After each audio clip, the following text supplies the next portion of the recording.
HONESUKI by Ibba Armancas. Teaser. Close on meat and machines. Rows of animal carcasses hang from new minted track. Robotic appendages, drills, and clamps stand poised in plastic smocks. An industrial air conditioner thrums. We pull back through state-of-the-art conveyor belts, grinders, and boning saws to reveal interior automated meat packaging plant, day. A glass partition separates meat from warehouse floor. 3 bay doors dominate the opposite wall. Immaculately dressed laborers, bodyguards, and assistants stand at attention beside a control booth. Margot Verger, 20s, plain, blonde, and watery-eyed, leads them. A side door opens. Mason Verger, handsome, late 20s, campaign trail casual, enters. Lipstick smears the corner of his jaw. He paces up the waiting figures, lingering in front of Margot. She doesn't meet his eye. What? I have something on my face? She jerks her hand at his jaw. Mason touches the spot, fingers coming away red. He plucks a pocket square from an assistant and offers it to his sister. Get it off for me? She nips the cloth's corner and swabs. Thanks. Margot nods. Mason, already walking away, claps twice. Chop chop, everyone! Margot and the entourage trip over themselves, catching up. In the booth, employees scramble. A switch is pulled. Metal screeches. Whirring blades bisect meat and bone. Prelap, factory roar fades, replaced by human screams. Exterior, meat packaging lot, day. The Chiron tells us we are in Paradise, Pennsylvania. Cars wait as security guards clear a PETA-themed mob from the plant's gate. Protesters jeer, bang the chain link and hoist signs. Piglets with shattered skulls. Verger money is blood money. Feeding children meat is child abuse, etc. Behind the fence, news vans roll on the action. Cars trundle inside. Exterior, meat packaging plant, day. In front of a bay door, final touches are put on an event stage, complete with podium and yellow ribbon. FBI Deputy Director Blanche Tunbury, off-duty, early 50s, well-groomed, sits in an audience of political officials, lobbyists, and Washington networkers. Beside her, 2 empty folding chairs are reserved for Jack and Phyllis Crawford. Jack skulks from a newly arrived vehicle. Tunbury stands. When he reaches her, they shake. Jack, good to see you. Phyllis couldn't make it? If you're firing me, I prefer to skip the formalities. Don't be dramatic. No one's firing you, yet. The man of the hour. Mason emerges from the plant. Bodyguards escort him to the stage. Tunbury applauds. Jack golf claps. You've done a lot for behavioral science, Jack. No one's denying that. But upstairs wants blood. They can get in line. I feel like Daniel in the lion's den. They're only lions when you piss them off. I was hoping you'd make friends. That boy's father owns the better part of J.O. Politics isn't my thing. Losing a unit over a bad call isn't mine. Suck it up and learn to kiss ass, Crawford. That's an order. Mason ascends the stage, cutting Jack's reply short. The crowd quiets. Tunbury and Jack sit. From the fence, jeers, a shout of murderer! Mason grins at his audience. I guarantee at least one of them is going home with a chicken dinner. Titters from the crowd. Mason uncaps a water bottle. Drinks. I know there's been some controversy about this plant, and I know some of you have fought pretty hard against that. Mr. Lake, Senator? Outside the gate, Mason's security team quietly separates the unified protesters into ragtag, pathetic clumps. I'm up here today because 99.5% of Americans eat meat. You want it cheap, you want it fast, and until there's more people outside that gate than buying product within it, well, I give you what you want. The bay door ratchets upwards. Margot passes Mason scissors. The bottom line means listening to your customer. And ladies and gentlemen, America has spoken. So it is with great pride I present Verger Family Farms' very first cost-effective, fully automated packaging plant. Mason clips ribbon the color of caution tape. Because choice, my friends, is freedom. The door pulls all the way up, revealing the churning factory inside. And a boy, dangling by meat hooks in his chest, hands cut off at the wrists, blindfold draped over empty eye sockets. Shouts, camera flashes. For a split second, Mason looks sick. Tunbury turns to Jack, who's already on the phone. No one's answering. He hangs up. Dr. Bloom still in court? Apparently. It's Special Agent Crawford. I need an EMT to Paradise immediately. Of course I mean Pennsylvania. On the stage, a bodyguard approaches the boy. Then he gets close. The child chokes out a scream. His tongue is gone. And have someone get me Hannibal Lecter. End teaser. Act 1. A sober line of jury members files into court. On Will Graham. In a cheap suit, his eyes fixed on his hands, chicken-skinned with red dots. He scratches. Ladies and gentlemen of the jury, have you reached a verdict? The case is closed to the public. There are no windows, no press. The audience box is nearly empty. Alana Bloom sits in back. The foreman gives the judge a shallow nod. Please fold the verdict form and give it to Deputy Dent. The foreman does. The deputy hands it to the judge. In the Circuit Court of the 8th Judicial Circuit, State of Minnesota versus William Graham, we, the jury, find the defendant not guilty by reason of insanity and advise he be held in Baltimore's hospital for the criminally insane until such time as further hearings may be scheduled. So say we all. A gavel bangs. Interior, courtroom, later. Alana packs notepads and files into her coach briefcase. She unmutes her phone. One missed call. Jack Crawford. She grimaces. The defense attorney approaches. Excuse me, Dr. Bloom. My client would like a word. Do you think that's a good idea? The defense attorney shrugs. You tell me. Interior, attorney, interview room, day. Screech. Alana pulls a chair out from across Will and his lawyer. She perches on the edge of it. Could we have a moment? I'd advise against it. Dr. Bloom? It's fine. The attorney retreats to stand beside the guard at the door. I come with the circus these days.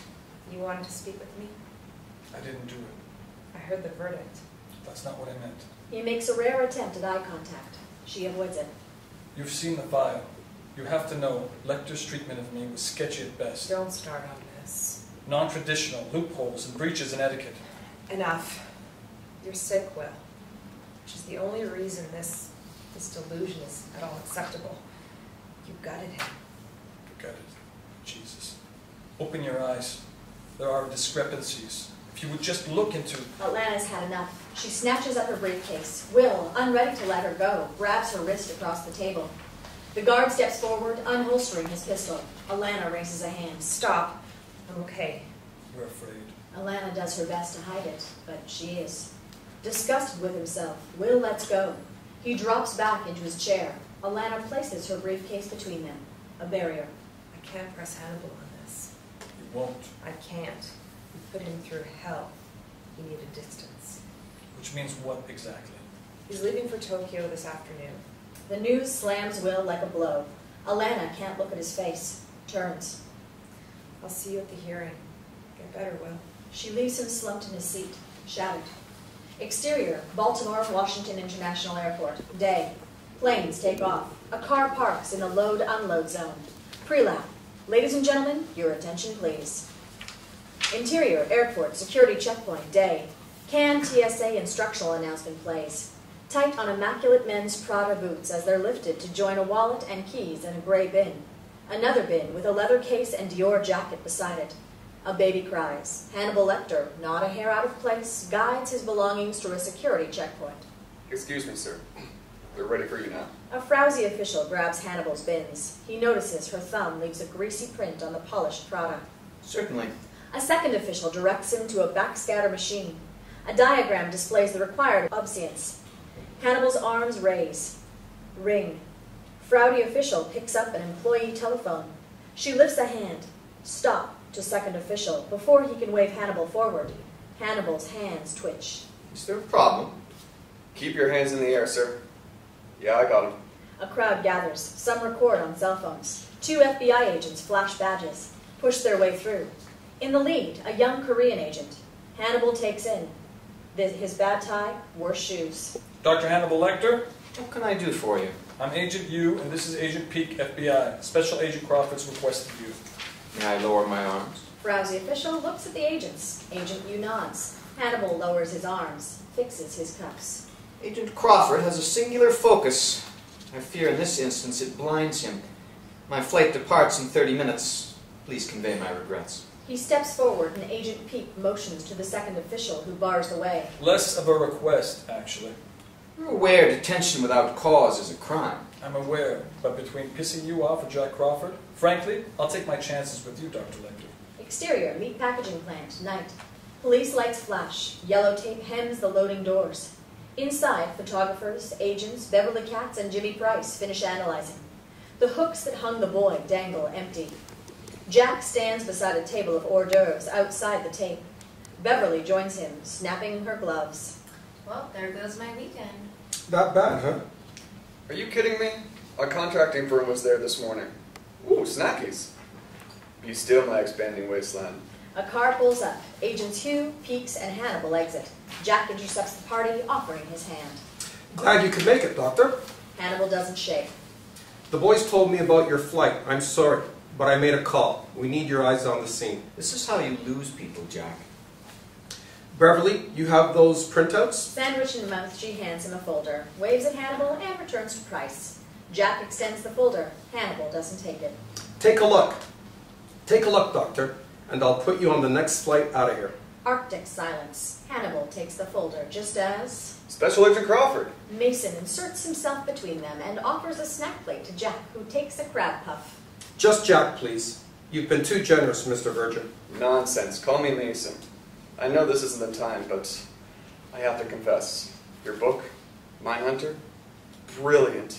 I've read it twice. Oh, aren't you that therapist from the copycat case, Dr. Lecter? Dr. Lecter is helping me with the investigation. Well, I hope you do a better job with us than Mr. Graham. Say, I've been meaning to ask, is it true you need permission to visit the Evil Minds exhibit? Well, I may have noticed something of interest.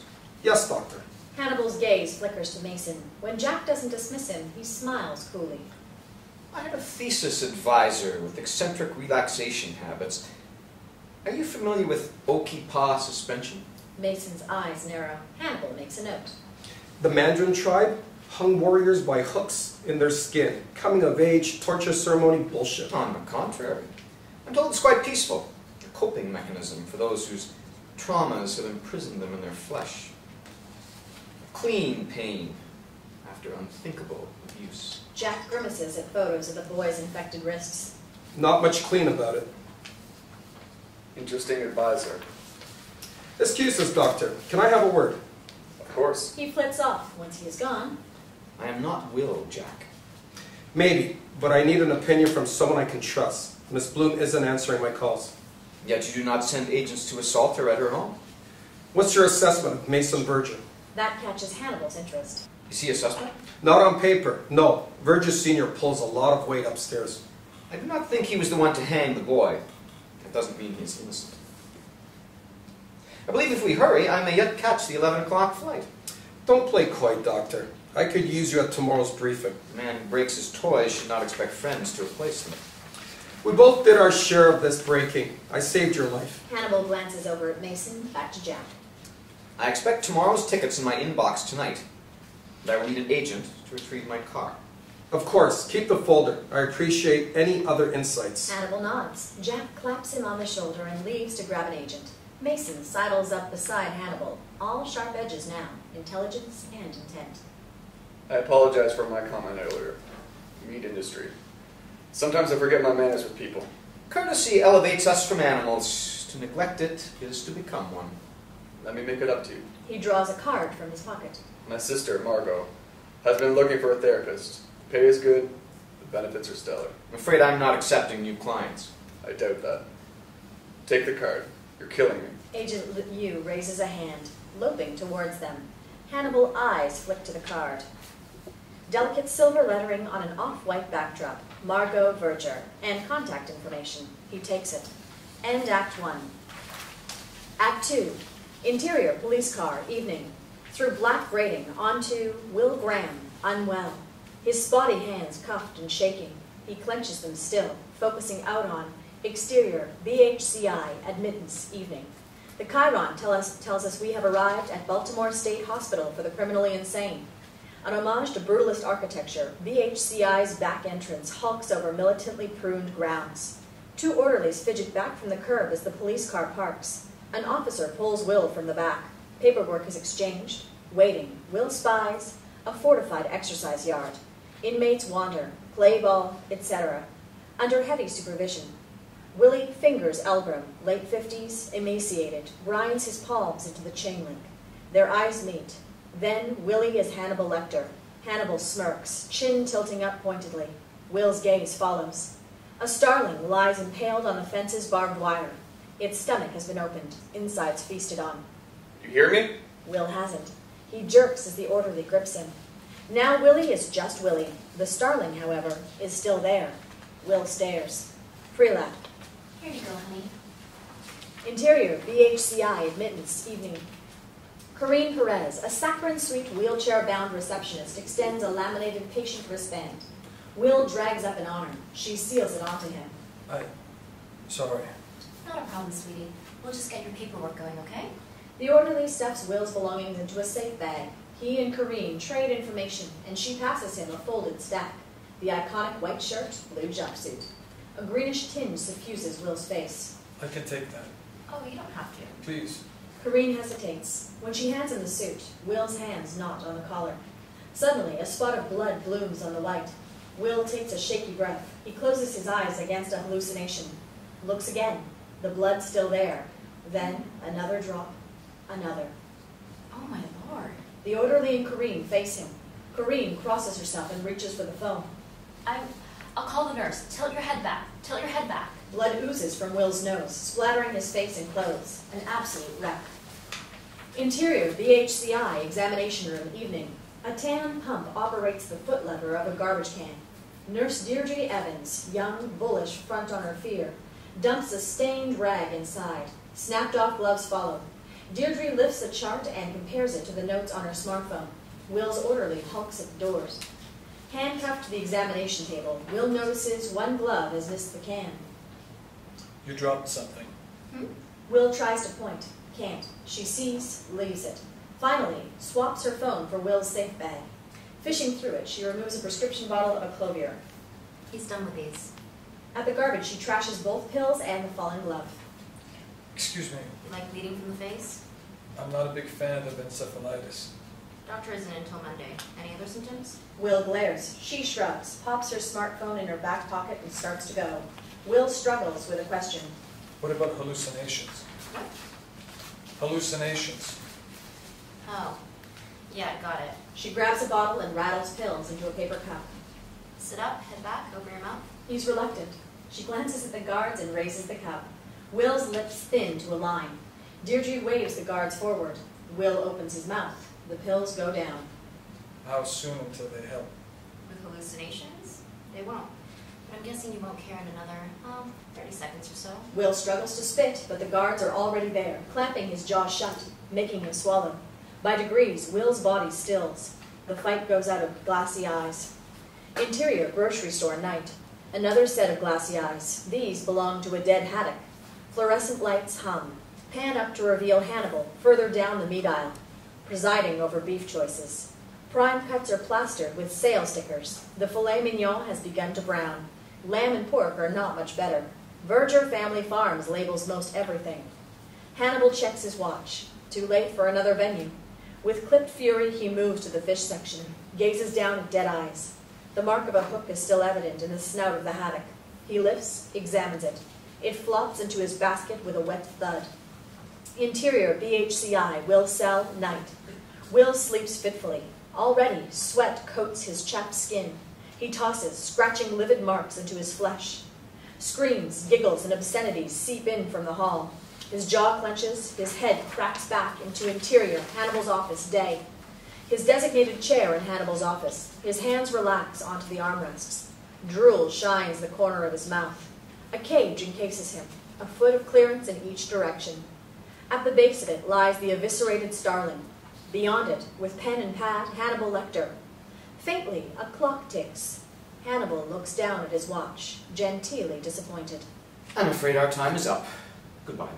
He stands. To the left, instead of a customary wall, is an open tarmac. A suitcase waits by a small-capacity airplane, hatch open, ready to board.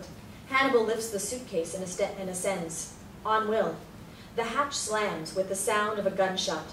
Will's face contorts. He snaps forward into the bars, a crazed animal, hissing, snarling. His teeth bite into steel, smashing to bone fragments, gums pulping red. Interior, BHCI, Will's cell, night. Will jerks awake, breathing harshly. His hand goes to his mouth. Front teeth are fine. Checks the back and pulls out a bicuspid. A flash of pain. Will swallows blood, wipes his mouth, and throws it into the darkness. Prelap. The phone rings. Interior, Alana Bloom's office, night. Alana searches through paperwork to find her phone wedged in a copy of Guidelines for Forensic Evaluation of Acquittal in Insanity Pleas. Caller ID, Jack Crawford. She swipes ignore, sips tea, and makes a face. It's cold.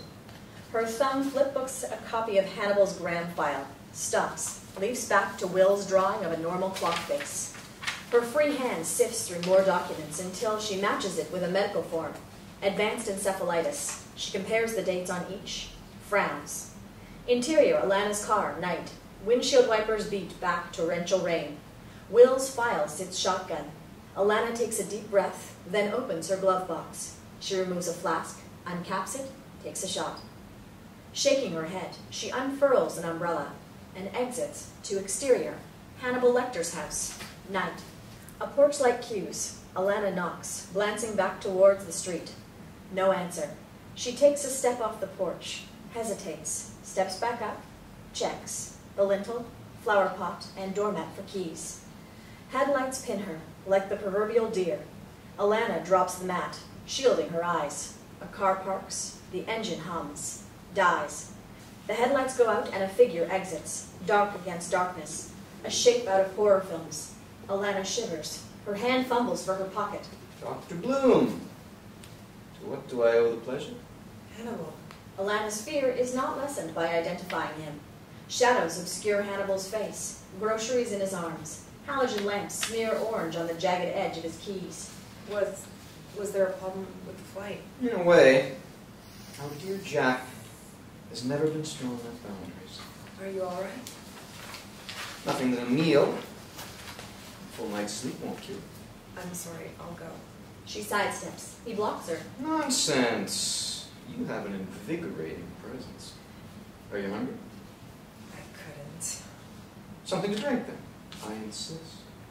Hello, Dr. Bloom? Alana snatches a phone from her coat, her relief betraying the call as no accident. I must have pocket dialed. Jack, I'm with Hannibal. I'll call you in the morning, okay? She hangs up. Silence. Neither is fooling the other. Then Hannibal smiles, danger dissipating. He motions to get by. If you'd be so kind. Of course. Let me help you with those. She takes a grocery bag. He unlocks the door. Together, they go inside. Interior, Hannibal's kitchen, night. A HONESUKI knife pierces the belly of a fish, boning it. Hannibal prepares dinner in a kitchen stripped to the basics. No art hangs on the wall. An unwrapped parcel of Japanese blades features prominently on the counter. Hannibal flourishing the HONESUKI. Sakai knives. 200-year-old tradition. Descended from Japan's finest swordsmiths. Even skilled artisans break one in every 3. Sharpest blades in the world. Recent purchase? For a family meal in Tokyo. I'm sorry. Don't be. Alana pours wine in glasses, unpacked from brown boxes. She places Hannibal's drink beside him, retreats to study the bare walls. How long were you planning on being gone? As long as I needed to be. How was the trial? She shrugs. He finishes cleaning the fish and preps it for the oven. Jack believes you're reluctant to help with his new case. It's not the case. It's Jack. And I haven't decided yet. Should you care to look, the file is in my briefcase. Be warned, it's not for the faint of heart. Are they ever? Alana retrieves the file, skims it. Someone's been reading Vertitus. Lavinia? Clever. Did I miss signs of molestation in the preliminary? No, but I bet you'll see them in the follow-up. Do we know who the boy is? Not yet, though the suspect is appropriately histrionic. That's a sour thought. Alana sets down the file. I think I'll leave this one to you and Jack. Another case on your mind? I've had my fill of dramatics. You're not the only one that needs distance. Touché. Hannibal raises his glass. To distance. Distance. They clink glasses. Alana raises hers to her mouth. Wine touches her lips. She doesn't drink. End Act 2. Act 3. Exterior, BHCI, front entrance, day. The moon sets. The sun scales the sky in time-lapse. Office blinds are drawn. Pre-lap. Turn around. Hands against the wall. Chains rattle, footsteps. Interior, BHCI, patient care hallway, day. Handcuffed, flanked by a guard and an orderly, Will is marched down a hall of closed doors. White noise fuzzes the sound of voices and agonized thumping. Ahead, an elevator. Through a window, Will spots the exercise yard, Starling still atop the fence. Ding! Doors open, releasing Willie Elgrim and escort. The group swaps places. Willie shoots Will a shy wave as they pass. Will's orderly swipes his fob on the elevator's sensor and jabs a button. The doors close on Will's shutter. Interior, BHCI, Dr. Chilton's office, day. Cleared of plush furniture, the floor of Dr. Chilton's office is dominated by a chair with limb restraints. A guard meticulously secures Will's arms and legs. The other waits behind with a gun. Dr. Chilton enters. Will flexes his wrists. A little extreme, don't you think? After Gideon, I prefer to err on the side of caution. Good morning, Mr. Graham. Dr. Chilton sits, flips open a file. On the edge of his desk is a stack of mauve envelopes. Correct me if I'm wrong. The court found me not guilty. For reasons of insanity, yes. I see we have 9 months until your hearing. Will watches as Chilton marks up a page. Will Graham, April 9th. Schizotypal personality disorder. So what's the plan, Doctor? Group therapy? Drug me until my expiration date? Chilton stares at Will. Finally, he closes his folder and folds his hands. I saw another NGRI just before this. A Willie, funny coincidence. Not really. Brought in 30 years ago for shoplifting, before my time. His pockets were stuffed with candy and human fingers. On criminal charges, he would have been out decades ago. Is this supposed to be therapy? It's reality, Mr. Graham. And reality is you killed at least 3 people. Whether your lawyer may have promised, there is no expiration date. You will remain in this facility for the rest of your natural life. Chilton reopens his file. All business again. But chin up. You have a spectacular brain and I'm very accommodating. In exchange, say, for exclusive publishing rights? No. Excuse me? I said you can take your publishing and shove it up your... Interior, FBI headquarters, examination room, day. Glossy printouts depict close-ups of the mutilated boy's missing tongue, infected wrists, and empty eye sockets. Brian Zeller indicates a blown-up photo of the wrists. Bone saw, which makes them the only professional job. Scarring in the mouth looks like kitchen scissors. Wait till you hear about the eyes. Good of you to join us, Doctor. Jack, Beverly Katz, and Jimmy Price attend Zeller. Hannibal enters wearing a visitor's badge. Zeller, anything else? Or can we wrap up this little shop of horrors? Almost. Lab's best guess, he removed the eyes manually. Hands-on kind of fellow. No prints, Jack. I looked. There won't be. Wounds are weeks old. Hospital staff's making a case for sexual abuse. Our guy's into some seriously messed up chronophilia. Perhaps not. Disfigured parts are communicative in nature. I think he's protecting his identity. In Titus Andronicus, after the Goth princes raped Lavinia, they remove her hands and tongue. Updated for modern technologies, eyes are a logical addition. Alas, poor Yorick. I'd kill myself. Dr. Lecter seemed to think whoever hung our boy wasn't the one who mutilated him. Any leads on the suspension angle? We're scouring BODMOD hotspots across New England. Those hooks are pretty standard. Seriously? Trapped in your body? Helpless? Tell me you wouldn't. I wouldn't. Sorry, Jack. Yeah. Style seemed consistent with different perps. So that's it. A ritualistic exhibitionist and pedophile who reads Shakespeare. What else? Are they friends? Revivals? Come on. I want to know what these people are thinking. Will's absence is felt. Price shrugs. Zeller mutters something about bodies. Hannibal's head tilts, observing. Katz's phone beeps. She takes it out. Then a thought occurs. Hey, we know this kid saw his abuser, right? That's why he was mutilated? Seems highly likely.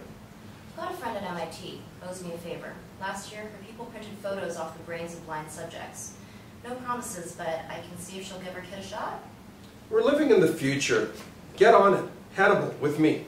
As the rest of the room springs to life, Beverly remains hunched over her cell phone. Tied on Beverly's screen as she finishes an email to Lewis at MIT.edu. Her finger prods the phone's top right corner. Send. Interior, FBI headquarters, internal security, day. Ding. Pictures of a smiling family decorate the office. FBI letterhead. A paunchy man in a nice tie turns his attention from a box of takeout to his computer. On the screen, Beverly's email has created a new window, flagged red. It is opened, red. The man frowns, clicks forward. Cordell@vergerco.com. Email sent. End Act 3. Act 4. Exterior, Baltimore Hospital, day. The sun is sinking. Ambulances come and go. A car parks in the visitor's lot. Interior, Baltimore Hospital, private room, day. A nurse turns hot-cold knobs, killing the water to a bath. Inside, the Lavinia boy's unwrapped wrists swirl suds. The nurse returns with a towel. A rubber duck bumps the side. The camera pulls back, revealing Jack and Hannibal by the door. Behind a screen. A second sour nurse approaches, unhappy. Jack flashes his badge. Her lips purse, but she retreats. Hannibal watches her go. This is manipulative, Jack. Even for you. You told me to take control. There are lives at stake. I'm taking control. Too much of which can border on abuse. Surely you caught criminals before poor William. We did. It was slower. Do you know what a week's delay looks like when you're chasing someone like Garrett Jacob Hobbs? I know what rushing results did to a man that trusted you. Every day, every hour is another parent you have to look in the eye, have to explain why their child's in the ground, or worse. And what of Cassie Boyle? Marissa Schurer? How have you addressed their parents?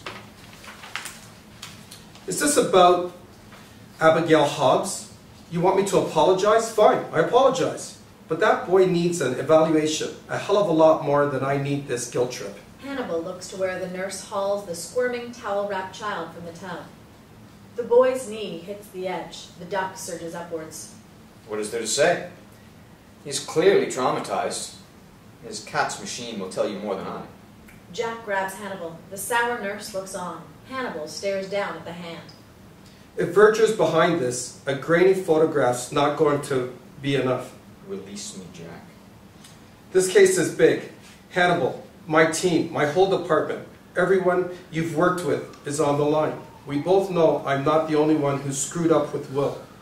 This is a shot at redemption. Redemption can merely be the opportunity of failing twice. Remove your hand. This wasn't how I wanted things, Doctor. He lets go, slaps Hannibal with papers from inside his coat. Hannibal takes the papers, but does not open them. No fly papers? You walk out that door, I officially open investigation into your gross negligence in the treatment of Will Graham. This is blackmail. This is me doing my best to get justice for as many people as I can, including Will. Now you can help me with Verger, or you can call your lawyer. In the meantime, you're not leaving so much as a goddamn steak. Hannibal stares down at the papers. A thought occurs. And where is Dr. Bloom in all this? Not answering my calls. Why? Merely ascertaining where my allies stand. I'm not your enemy, Doctor. Just desperate. Hannibal folds the no-fly papers with small, sharp motions. He turns, is 3 paces down the hall when... We do not forget the voices of our tormentors, Jack. You have your suspects. When the boy is stronger, I recommend an interview. Thank you. Hannibal nods. In the room, the boy moans, separated from his bath. Sour nurse watches Hannibal retreat, eyes narrowed. Her hands work the keyboard of a BlackBerry as the click of his heels fade down the hospital's corridor. Interior, VHCI, Will's cell, day. Footsteps approach down a very different hall. Will's bed is stripped, the toilet seat missing. He sits on the ground with his back to the wall and pushes a tray of uneaten food towards the door. A familiar orderly appears at the bars, rolling a cart with a corded phone screwed to its body. Call for you. Will stares, gingerly gets to his feet, walks to the bars, reaches through, picks up the receiver, breathes. Hello? Will? Alana? Dr. Bloom? I meant to apologize for last time. I overreacted. Neither of us was doing too great. How are you? How's Dr. Chilton? Will laughs. It cracks maniacally. I didn't think you'd call. I would have come by. Frederick thought it was too early. I'm not letting him publish. I'm sure it's not that. Awkward silence. Will sighs, exhausted. Why are you calling Dr. Bloom? Will, what first made you think there was something odd about Hannibal? Will's hands, curled on the bars, go white at the knuckles. Did you find something? There were some discrepancies in your file. I wanted to check. I went to his house last night. You broke in? Why, Doctor, I didn't know you had it in you. I don't. Jack's pulled Hannibal onto a new case. He caught me snooping on the porch. Silence. Information train wrecks across Will's face. Interior, Alana Bloom's house. Day. Alana is curled on a sofa in a cozy sweater. She sips tea. A bottle of half-finished rum suggests it's spiked. Her coffee table is littered with paperwork. She double-checks her connection. Will? He's still here. Working with Jack, yes. And you're okay? Mostly. There was a moment. Maybe I'm imagining it. I called Jack, let him know where I was. It went away. Listen, you have to stop looking into him. Now. Did you know, for a man who's published as much as Hannibal has, there's almost no record of him before medical school? Dr. Bloom, please. This isn't easy for me, Will. Then stop. Why? Interior, BHCI, Will Cell, Day. Will has his head in his hands, gnashes his teeth. He makes a horrible decision. Interior, Alana Bloom's house, Day. Will? Alana clutches the phone to her ear. Because I remembered. I killed them. I thought I was Hobbs. I'm sorry. Abigail, I ate... Will. No. Click, dial tone. The bottom of Alana's world drops out a second time. The phone falls from her ear. Interior, BHCI, Chilton's office, Day. Chilton fills out paperwork. A knock. He looks up. In the door, flanked by guards, Will stands, chained. Chilton relaxes back into his chair, expectantly. Ah, Mr. Graham. I was told you had something to say to me. A muscle in Will's face twitches. Exterior, Verger Estate, woods, Day. A pair of ducks fly through an autumnal sky. Bang! One plummets to earth. Mason Verger takes an eye from his Remington 1100 with boyish glee. Behind him, Assistant Cordell Gantz, 30s, large features, prominent forehead, looks up from a cell phone. Sir, for you. Cordell, can't you see I'm in the middle of something? Sir. Mason rolls his eyes and snatches the phone. What? Mason jams the phone between ear and shoulder and readjusts his gun. From the sky to Cordell. Cordell looks down the barrel calmly. Mason fake shoots. So take care of it. Of course that's what I mean. What are you, wearing a wire? You'll get paid when Cordell confirms it's done. Mason tosses the phone to Cordell.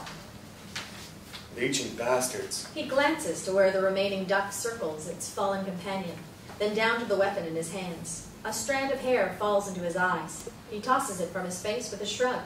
The gun is up, aimed. Oh, and Cordell? See what we can dig up on Hannibal Lecter. Bang. End of Act 4. Act 5. Interior, Baltimore Hospital. Gift shop, night. Lights reflect on chocolate wrappers and the plastic eyes of stuffed animals. Pan up, over the register, on Jack Crawford, removing a styrofoam cup from a coffee machine down the hall. Behind him, an oncology sign. Clatter. The gift shop security gate lowers. Between the camera and Jack, it gives the impression of prison bars. Prelap. Ding ding. Interior, Baltimore Hospital, oncology ward, night. Jack sips coffee, operating a ring for service bell. Oncology's check-in desk is deserted. The waiting room behind it, packed with the dying. A bald teenager holds his mom's hand. Little sister plays with a wire bead maze. Jack rings again. A nurse emerges from the back. I hate to bother you. I'm Phyllis Crawford's husband. Is everything all right back there? Yeah, the doctor's running behind today, that's all. We'll let you know when your wife's ready, okay? May I wait with her? She's requested that you not. Sorry, sir. Jack does his best to smile, mostly fails. In a large open room, he is very small. Interior, FBI headquarters, Beverly Katz's office, night. Beverly examines a single blonde hair under a microscope. Plastic bags on her left indicate a backlog of samples. On her desk, her phone dings. She checks it. An email from Lewis at MIT.edu. As she scrolls through the message, her face splits into a shit-eating grin. She switches the phone into dial mode. It rings. We're good to go, Jack. How soon can we get the kid transferred to Boston? Interior, Baltimore Hospital, private room, night. The Lavinia boy's breathing is ragged, even in sleep. IVs run up his stumped wrists. Bandages cover his eyes. He whimpers. Sweat sheens his forehead. Hinges creak. A janitor, 40s, tall, quiet, wheels his mop and bucket into the room. He makes a few half-hearted swipes at the floor, rounds on the door, and locks it.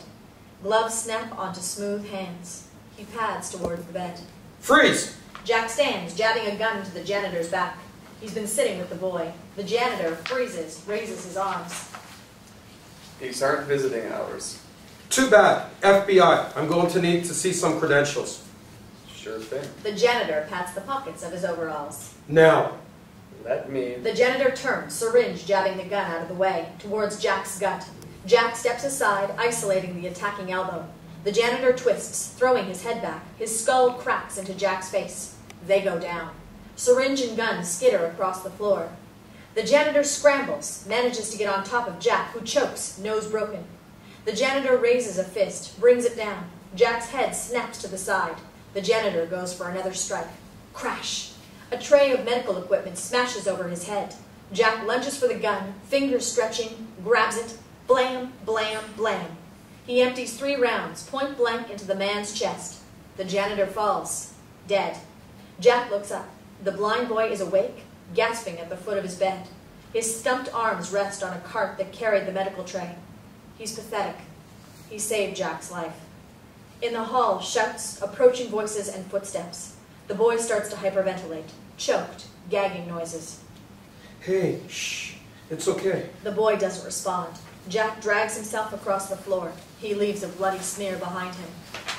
Arriving at the doorway, nurses, doctors, and security guards are arrested by the sight of bullet holes in the wall. Corpse in a janitor's outfit, and Jack Crawford, face smashed and puffy, helping the boy settle back into bed. They comfort each other. Exterior, Split City Mini Storage, night, day. A neon orange sign, Split City Mini Storage, P unlit, presides over labyrinthine warehouses, studded with garage-style doors. A hurricane fence encircles the parking lot. Clouds race across the moon. The sun rises. A car pulls through the high security gate. Interior, Split City Mini Storage. Storage units, day. Black. The first in a ring of tagged keys turns in a lock. A door ratchets open, revealing the silhouette of Hannibal Lecter. He turns on a light and closes the door behind him. Inside, the contents of his house and study have been packed in boxes. Bouguereau's Dante and Virgil in Hell preside over lesser works. Hannibal proceeds to a desk, flicks back the dropcloth, and unlocks the top drawer. Once opened, he removes it. Fingertips press grooves in the sides. The drawer's bottom pops up, revealing credit cards, cash, and passports. Hannibal removes the latter. He thumbs through identities. Arthur Fell, Nikolai Kratzen, Jason Kloster, etc. Selects Nikolai and matching visa, and resets the drawer. He flips down the dropcloth just as the garage door opens a second time. Going somewhere? Hannibal tenses minutely, then relaxes. When he turns, it's with a smile. Harsh backlight muddles Cordell's face. He pulls the door down halfway behind him. May I ask with whom I'm speaking? Not the FBI. I wouldn't. Hannibal has taken a step forward. Cordell reaches beneath his coat. There's the distinct sound of a safety being disengaged. Hannibal's lips purse. Gauche. They're going to catch you. You know, you screwed up with Graham. An interesting hypothesis. You Williams champion? I'm someone who got caught. It's not like the old days. Doc, satellites, drones, chips in your phone. Might take them a while to figure it out. But when they do, doesn't matter how far you run. Yet you stand a free man. For a price. Quid pro quo. My employer requests you stay in town. Mr. Verger joins an increasingly large club. I fear he will find it counterproductive. Maybe. But I've seen your file. Raspel, Miggs, how far did you push Graham before he broke? Flat curiosity from Hannibal. CTV footage shows you in Minnesota at the time of Miss Hobbs' death. You like to break patience. Maybe you like to watch. Verger can facilitate that. Keep you safe. And in exchange, he would have me subvert Agent Crawford's investigation. Cordell barks a short, ugly laugh. Verger could have Crawford fired tomorrow. No, in exchange for everything. That's the price. A difficult decision. Cage or the leash? Cordell lifts the door. It grinds loudly. Not really. I'll be seeing the doc. He exits. Moments later, he can be heard whistling, "How much is that doggy in the window?" Hannibal's hands ball into fists. Interior, BHCI, Chilton's office, day. Chilton stands at his window. In his hands, a signed release form. I, William Graham, grant exclusive rights for the purpose of publication, etc. His eyes flick up, looking out the window. Below is the exercise yard, and in it, exterior, BHCI, exercise yard, day. Will's orderly stands by the chain link fence, holding a black garbage bag. Beside him, 2 guards shoulder rifles. On the other side of the fence are 3 more guards. The orderly checks his watch, looks up to where Will climbs the fence. His feet scramble for purchase, gloved fingers knotting into thin metal. He reaches the top. Impaled in the barbed wire, the starling is in bad shape. Flies buzz at the empty chest cavity. A strand of barbed wire punches through the breast. Will swats away the flies. Gently, he removes the bird and descends into the exercise yard. On the ground, Will cradles the dead bird in the crux of his arm. The orderly steps forward, proffering the trash bag. A second's hesitation. Then Will tumbles the starling inside. His gaze flicks up to a distant window. Interior, BHCI, Chilton's office, day. Through the glass, Chilton grins. End Act 5. Act 6. Exterior, Hannibal's house, night. Hannibal ascends his front steps, plastic bags in hand. Hint of brown red showing through the semi-opacity. On the landing, he slows, stops. A mauve envelope lies square on the welcome mat. Familiar chicken scratch reads, Hannibal Lecter. Amusement and a glint of pride as he picks it up, opens his front door. Interior, Baltimore Hospital, private room, night. A female doctor enters. The room bustles with hospital security and nursing staff. Mr. Crawford? Is Miss Katz here yet? She called. She's stuck in traffic. Then I'm staying. Jack stares down at the blind boy. His head's turned to Jack in unshakable trust. It's not that. Mr. Crawford, I'm Dr. Templeton from oncology. Jack's head snaps up. There was a complication. Your wife asked to see you. What's wrong? What happened? We don't know. A bad reaction. We'll have to sedate her soon. Jack looks down at the bed, but he's already made his decision. In seconds, he's out the door, rushing. Interior, Hannibal's house, night. A needle descends onto a record player. Litz's transcription of Schubert's Winter plays. It fills the stripped rooms. As a stranger, I arrived. As a stranger, I shall leave. The music swells, even onto interior Baltimore Hospital, night. Jack barrels into the oncology ward. Phyllis Crawford stands at the desk, gaunt, but otherwise fine. She laughs at the receptionist's joke. Jack slows, stops. His face goes white. Interior, Baltimore Hospital, private room, night. Hospital staff bustles. Sour nurse changes the IV bag. Soon, the beep of the heart monitor rises in pitch.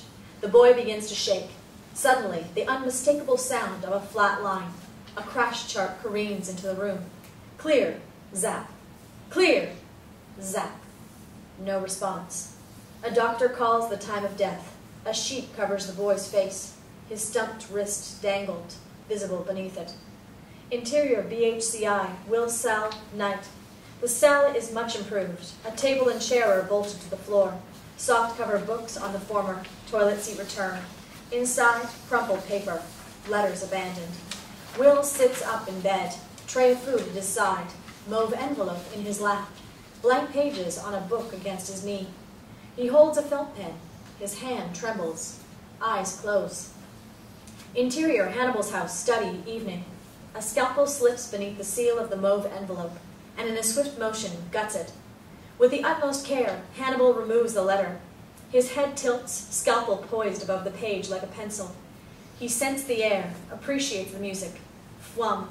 Will's pendulum swings, replacing Hannibal with Will Graham. Flum.